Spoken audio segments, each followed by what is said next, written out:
Tün bayan, her tündü bayan. Tün bayan, en samimi, dildin bayan. Assalamu alaikum azizim. Turmush g'amidan qutulolmayapsizsiz. Turmushda aslida g'am yo'q. G'am faqat nafsimiz qurbimizdan eshib ketib, uni to'ydirib bo'lolmasdan tug'iladi. Turmush aslida azobli emas. Azobni faqat holimiz, tamoyimizni ko'tarolmay patqoqib ketib qilishdan bo'ladi.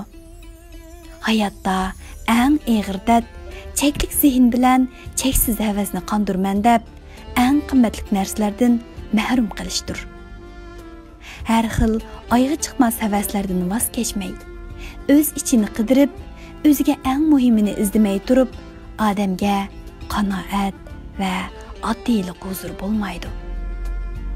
Qadimda bir kun Sokratni o'quvchilari bozorga birga berib kelayli deb qiziqtiribdi va mundaq debdi: Bozorda nurg'un narsalar bor. Yaqinliq muzikalar, qiziq o'yinlar, chiroyli mollar, yana nurg'un yangiliklar bor. Nima izlasangiz shular tepiladi. Barsangiz cho'qim mol husullar bilan qaytib kelasiz deyishibdi. Sokrat sal o'ylanib ularga ma'qul bo'pti.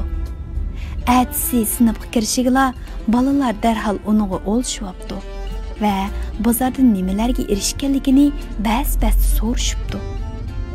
О балаларға қарап бірні тінім әткенден кейін: Мән базарға беріп, хақиқаттан нұхайты зор білімге еріштім ки, жаһанда маңа қылчымы лазымы тегмейдіған нұрғын нәрселер бар кен. Екіңіз иғыр болса, ғиміңіз му көп болуды.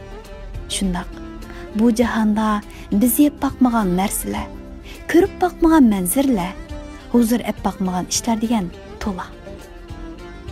Ammo turmushning mohiyati texmi ustun moddiy narsalar, havaslar qo'g'ilish emas. Balki hozirdan huzur tepish va ko'z oldidagini qadrlashdir. Aristoteldan shundaq mashhur so'z qolgan: Qo'l havasi aqldan eshib ketgan kishidir. Odam bu hayotda arzu havasi uchun emas, baxt uchun yashaydi.